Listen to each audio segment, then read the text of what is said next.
Alors bonjour à tous et bienvenue sur la chaîne Tony RC. Aujourd'hui je suis accompagné de Malcolm Roquet. Bonjour à tous. Donc un pilote du nord de la France. C'est ça. Et je vais vous faire une présentation complète dans cette vidéo. On va présenter le pilote et le matériel qu'il utilise. Malcolm roule sur un Losi. Mais on va d'abord présenter le pilote. J'ai 24 ans, j'habite à Auberchicourt, ici pas très loin de... on a d'ailleurs un magasin là-bas. Oui, donc je signale qu'aujourd'hui je fais cette interview. On est au club de Beuvry-la-Forêt, le club LMA que j'ai déjà présenté en vidéo. Donc une piste de tout-terrain 1/8e avec un revêtement multi-surface. Et Malcolm est du club. Donc c'est ça, donc je suis du club comme tu dis. J'habite pas loin, à Auberchicourt. En ce qui me concerne, je fais de la voiture depuis maintenant, je dirais 5 ans. Je suis passé par la promo, la Coupe des Ligues, les championnats régionaux. Et maintenant, je cours en championnat de France, élite et en championnat d'Europe. On peut les faire, qu'il n'y a pas le Covid. En ce qui concerne les catégories, je pratique du coup l'1/8e 4x4 nitro et élec. Un 10e 4x4 électrique essentiellement aussi. Ça m'arrive de faire du 4x2. C'est moins quelque chose qui me plaît, mais 4x2, 4x4, un 10e et un 8e. Alors je roule depuis 7 saisons sur TLR. J'ai switché cet hiver après avoir fait pas mal d'essais.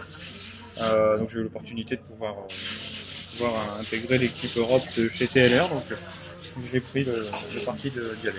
Ok, donc aujourd'hui on peut considérer donc que tu es un pilote, comme on appelle officiel, oui, pilote usine. Oui.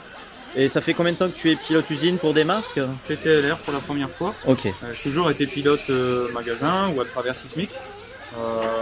Là c'est surtout intéressant de pouvoir rentrer dans cette démarche de développement de la voiture. Moi c'est surtout ça qui m'attire, c'est qu'aujourd'hui la voiture, je peux travailler un petit peu dans le sens que je veux. On travaille ensemble entre pilotes officiels avec la marque et donc c'est super intéressant. Au-delà du fait qu'on vient piloter une voiture, il y a tout le développement annexe qui m'intéresse. Alors juste après on va donc présenter en détail la voiture, oui. Mais pour revenir un petit peu sur ta carrière, quels ont été tes débuts, les faits marquants? Alors mes débuts, j'ai commencé en championnat régional en promo. Comme j'étais jeune, j'avais je dirais 15-16 ans. D'accord. À peu près. 16 ans peut-être. Si. Tu commençais dans quel club? J'ai commencé dans le club de Douai. Ok. Qui est pas loin d'ici, qui est un petit club de loisirs. D'ailleurs je dis bonjour à tout le monde, ils existent encore. Et ensuite je suis venu ici au LMA. Donc du championnat régional en promo, puis ensuite en open. Donc j'ai été champion régional open, champion régional promo. Ensuite en fait marquant, j'ai fait 3e de la Coupe des Ligues, qui à ce temps-là qui est maintenant un autre nom, je crois, maintenant, qui est la coupe de France des promos. Oui, nous, à mon époque on appelait ça Coupe de France Espoir. Bon, c'est ça, exactement. Ensuite j'ai fait finale B au championnat d'Europe élec et je fais demi-finale au championnat d'Europe B nitro. Quels sont tes objectifs? Si tu en as, tu t'en fixes ou pas du tout? Ah oui, si je m'en fixe évidemment. L'objectif que j'ai depuis 2 saisons, et je tourne autour depuis 2 saisons, c'est d'aller déjà en finale du championnat de France élite.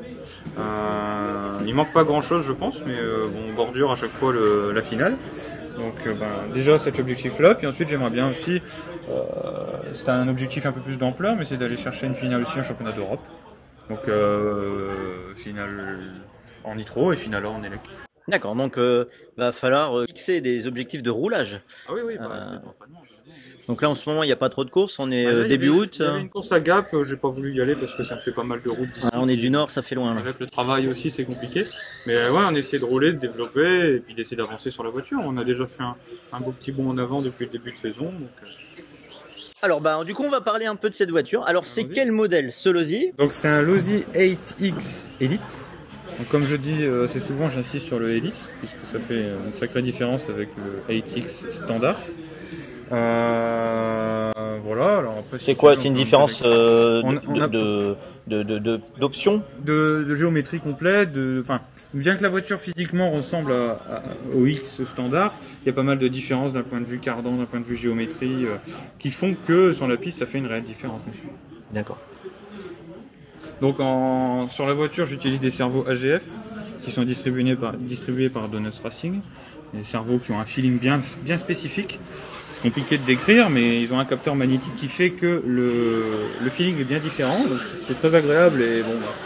Alors, essaye de décrire ce feeling différent avec des mots. Alors, avec des mots, on a beaucoup plus l'impression d'avoir la main collée à la direction. C'est-à-dire que un servo standard est plus brutal. C'est-à-dire que c'est beaucoup plus tout ou rien. Là, on a quelque chose de beaucoup plus doux et plus rond.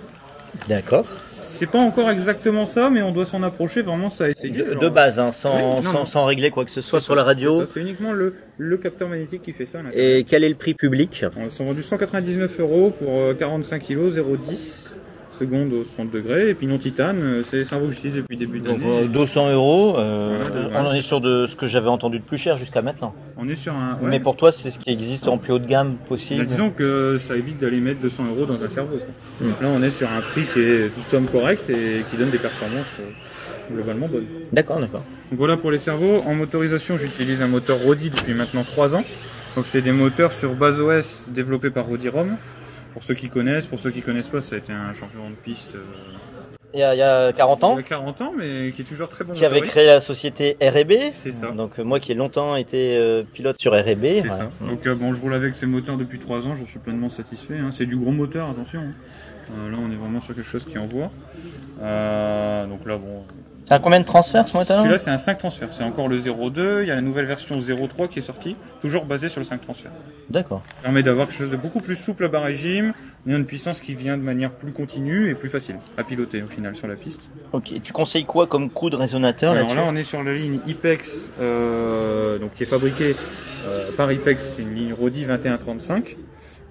Donc avec le coude L50, c'est le combo qui est vendu d'origine. Ça m'arrive parfois de switcher sur un coude plus long ou plus court, mais bon, ici ça s'y prête bien, donc je reste là-dessus. D'accord. Donc c'est un moteur qui nécessite un rodage particulier. Alors l'avantage des moteurs Rodi, c'est que Rodi a la machine EBIS de rodage au bain d'huile, donc il vend ses moteurs avec possibilité de pré-rodage. D'accord. C'est un réel confort d'utilisation. On reçoit le moteur, on lui met le plein, 3-4 pleins un petit peu gras en roulant doucement, et ensuite on peut vraiment profiter tout de suite pleinement du moteur. Ok. Donc voilà pour la partie motorisation. En pneus, je roule maintenant également en Sismic depuis 3 ans. Donc là, bon, je pense que j'ai pas présenté Sismic. Hein. On a une gamme de pneus qui est maintenant très large et qui permet de correspondre aux besoins de tout le monde, que ce soit de l'amateur, du professionnel et sur tout type de terrain. Alors je rajoute un quand même parce que moi je touche un public quand même loisir aussi. Ben, j'ai un gros public loisir sur la chaîne Tony RC et donc tout le monde ne fait pas du Tétin 8ème. Donc Sismic est aussi une société française. C'est voilà. ça. Ouais, c'est français, fabrique développé des par pneus. Sébastien Léonard. Voilà. Depuis, je dirais, 14 ou 15 ans, j'en avais discuté avec lui. Si je dis pas de bêtises, hein, je veux pas être loin. Et ouais, non, bon, la qualité monte de plus en plus. Hein. Depuis quelques années, là, ça a pris une sacrée ampleur. C'est vrai, c'est vraiment une gamme qui est. Il existe des pneus qui permettent de bien rouler en club, en loisir, mais la gamme pour les compétitions, elle s'affine de plus en plus. Alors, ça peut être un défaut, un avantage. Il y a beaucoup de personnes qui commencent à se plaindre de la multiplicité des gommes, des profils. Ça, c'est plutôt axé sur la personne qui veut de la performance et qui va aller chercher des dixièmes. Maintenant, on peut très bien partir sur un profil type Weapon ou rapide qui va être passe-partout avec une bonne endurance, une gomme terre, une gomme synthétique et roule ma poule. Donc là, ici, c'est le profil Blaster. Ça, c'est du Blaster en gomme bleue. Voilà. Ici, à OLMA, c'est le pneu que tu conseillerais? Moi, je roule énormément en Magma, qui est le pneu qui permet d'avoir la vitesse le plus. Enfin, qui a une vitesse folle. Hein, mais qui s'use peut-être plus vite. Il a l'avantage de fonctionner même usé, donc ça c'est très bien. Maintenant, j'essaie de passer aussi, enfin, un peu bête à dire, mais j'essaie de passer d'autres profils aussi, puisque sinon je pourrais tout le temps rouler en Magma. Donc ça me permet aussi de travailler sur la voiture avec d'autres pneus. Donc, ça c'est les pneus que j'ai roulé avec à Neulemine et je les apprécie beaucoup. Ça facilite beaucoup la voiture sur ça. Oui, puis l'usure elle est quand même assez faible. Ouais, là les pneus. Là on voit qu'ils sont usés, mais ils ont un hit 5. Mais ils s'accrochent encore bien. Là, ça tourne correctement. Alors du coup tu parles de nombre de litres de moteur depuis ce matin, du coup tu roules avec du carburant Labema je vois. C'est ça. Donc encore un constructeur français. C'est ça, constructeur français. Oui, vive la France d'ailleurs. Là on a même le petit drapeau. Voilà. Là on est en train de bosser sur les formulations 2022. Donc là tu es en 25% de nitrométhane. 25%, mais on est en train de travailler sur des formules différentes. Afin de développer les carburants, toujours un an d'avance pour essayer de sortir. Donc dans les années à suivre, tu rouleras encore en 25%. Oui, théoriquement, on devrait avoir une dérogation de la Fédé pour continuer à rouler au 25. Bien qu'on a déjà roulé avec une formule à 12 pour justement correspondre aux besoins imposés par la législation. on arrive à faire fonctionner le moteur correctement. On a développé 3 formules. Enfin, je dis on puisque je travaille en collaboration avec la BEMA, Greg Ardouin notamment. D'accord. Pour ceux qui connaissent. Et donc tous les pilotes officiels de la BEMA ont eu l'occasion de tester ces bidons avec justement les formules à venir pour justement développer. Alors revenons sur la voiture. Oui. Elle est magnifique là, cette voiture, je trouve. Il y a beaucoup de pièces en aluminium, oui. Que ce soit devant, avec des bords fraisés. On a des petits palonniers en aluminium aussi. On a un support central qui est en carbone. J'imagine c'est pas d'origine. C'est d'origine. Ça t'étonne. D'origine, tout ce qui est support en alu, on a également un support en aluminium sur le train arrière. Donc là, bon, j'ai une tourelle en carbone. Voilà. La partie carbone ici est également d'origine. Elle est magnifique, franchement. Tout ce qui est renfort de temps, on peut la voir un peu plus en détail si tu veux. Pour ce qui est des renforts ça c'est vraiment un gros avantage du TLR, c'est que dans le kit on retrouve déjà tout ce qui est renfort plastique, tout ce qui est renfort alu. Ouais. On retrouve les barres anti-roulis, on a les bons ressorts d'origine et également pareil à l'avant on a les plaques carbone et plaques alu. Ok. Plaques plastiques pardon. Et on a également les fusées qui sont en aluminium d'origine. Voilà, donc, un angle de 17,5 je peux dire. Alors là l'étrier ça c'est une option. Uniquement utilisé les fusées, les porte-fusées. Uniquement utilisé pour avoir ce trou supplémentaire. C'est-à-dire que les étriers plastiques ne posent aucun problème. L'avantage des alus, c'est qu'on a ce trou supplémentaire qui, dans certaines conditions, est un réel plus. Donc on monte les étriers alus. Voilà. Après, donc, faut signaler que Malcolm fait de la compétition et que c'est un expert dans les réglages et il a besoin de possibilités de réglage. Expert peut-être pas, mais ouais. on essaie de faire au mieux. Voilà, non mais souvent on va se prendre par rapport à un pilote de loisir qui, comme beaucoup de personnes, ne comprennent rien au réglage, avouent qu'ils savent pas du tout quoi faire. Plus il y a de trous, plus c'est compliqué pour eux. Donc, oui, bon, alors là c'est pareil. Encore une fois, la voiture telle qu'elle est là, j'ai pas mal de pièces que je vais vous présenter après si vous voulez, qui ont justement des géométries un peu différentes sur lesquelles je suis en train de travailler. Maintenant, l'idée c'est ce qu'on a souhaité faire sur la page TLR France pour ceux qui n'ont pas encore été la visiter sur Facebook. On a fait ce qu'on appelle un setup FR, donc setup France, qui est le setup conseillé passe-partout en France. Pourquoi j'insiste sur en France? Parce que les Américains, parce que c'est une voiture américaine, les Américains ont des pistes bien spécifiques, avec des gros jumps, beaucoup d'épingles, ils ont peu de courbes. Donc la voiture entre une épingle et une courbe va pas se comporter de la même manière. Donc on a développé un setup passe-partout, qui est notre setup sur lequel, donc on monte ce setup là, on arrive sur n'importe quelle piste, on pose, on sait que la voiture va droit. Donc ce setup est en ligne sur la page TLR France, donc on a appelé setup FR. Et donc on est en train de travailler sur la prochaine voiture et sur le prochain setup. Super. Pour ceux qui achètent un TLR en magasin, qui souhaitent monter leur TLR sans trop se prendre la tête, ils ont la possibilité d'aller sur la page FR, sur la page TLR France, pardon, et avoir justement le setup passe-partout qui va bien. Alors, je vois que tu as des cales en alu ici derrière. Oui, donc c'est pareil, c'est du développement également pour avoir la possibilité d'avoir les inserts carrés. Et de travailler justement encore une fois sur des géométries qui sortent de la possibilité de la voiture d'origine. Ok.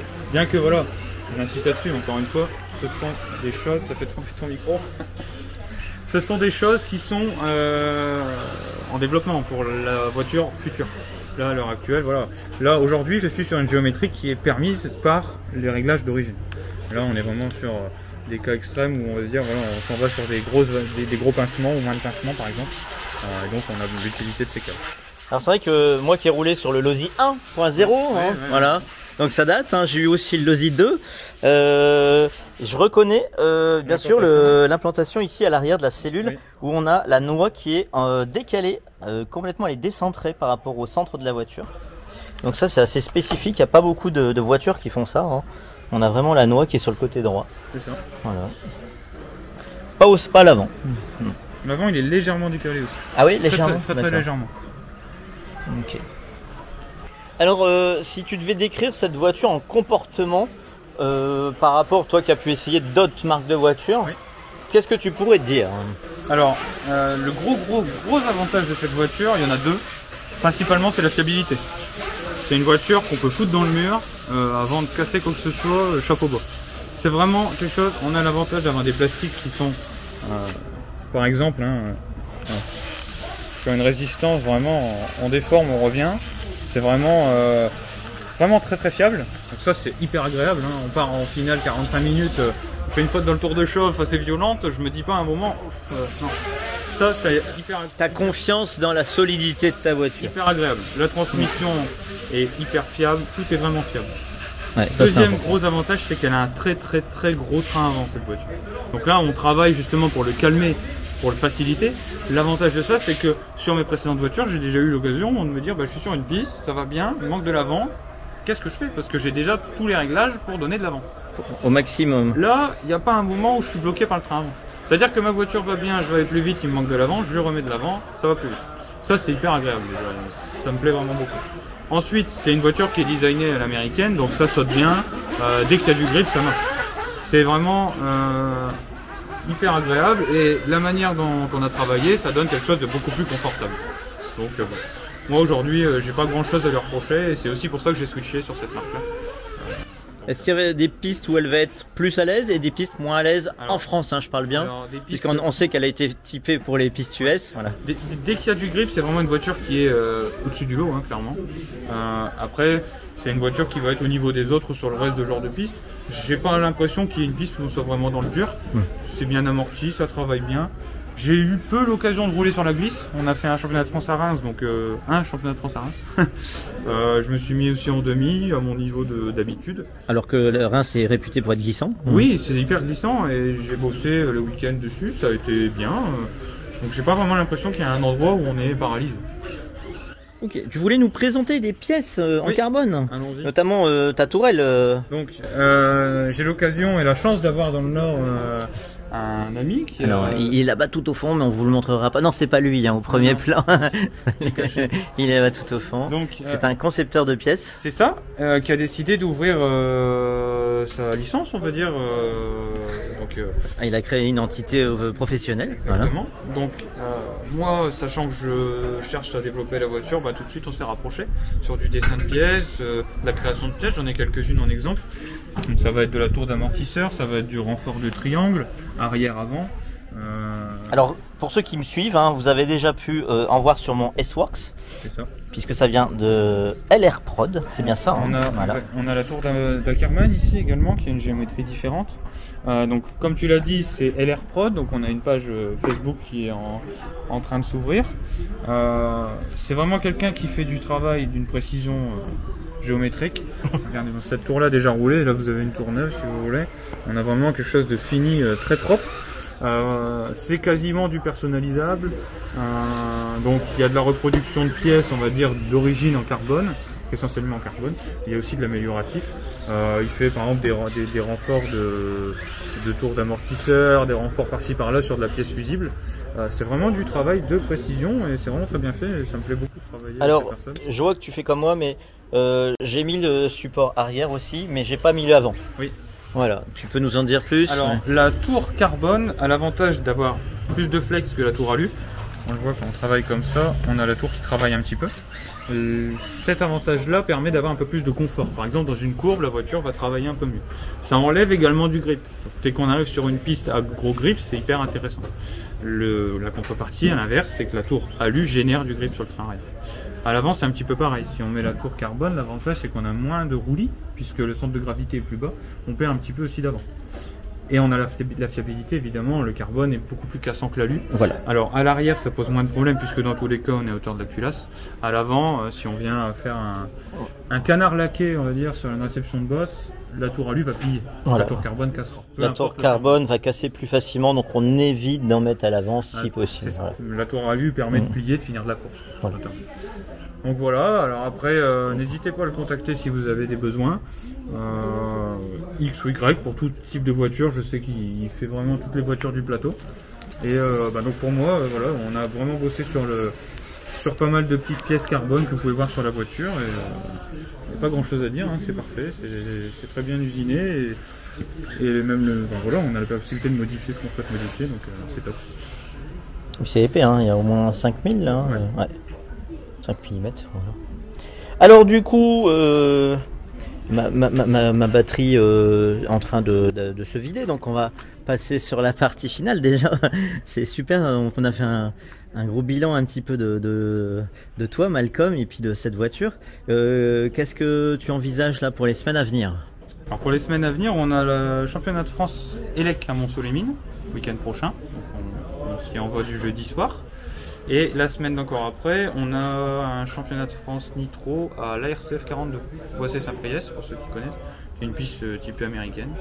Ta priorité, c'est les lacs ou le thermique? J'ai pas vraiment de priorité puisque les championnats de France ne sont pas à cheval. Ils sont tous décalés d'une semaine. Mais du coup, tu fais les deux? Je fais les deux. D'accord, ça te prend du temps, hein, du coup. Oui. Ouais, c'est beaucoup de temps évidemment, mais bon, après c'est agréable aussi. Hein. Poser une journée de congé pour partir au championnat de France. Ok. Donc voilà. Eh bien, merci à toi Malcolm. Merci. Et je pense que je sais que tu es assez ouvert et on peut te dire aux personnes qui s'intéresseraient à cette marque que tu es contactable sur Messenger, sur Facebook. Je suis très ouvert, hein, sans mauvais jeu de mots. Et de toute façon, ça fait partie de mon boulot et c'est avec plaisir que si vous avez des questions, j'y répondrai. Que ce soit des interrogations sur la voiture, des besoins de réglage sur une piste, que ce soit moteur, pneus, carburant, voiture, n'hésitez pas à venir me voir, je suis là pour ça. C'est avec plaisir que je vous répondrai.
Merci à tous de m'avoir regardé, d'avoir regardé Tony, de suivre la chaîne.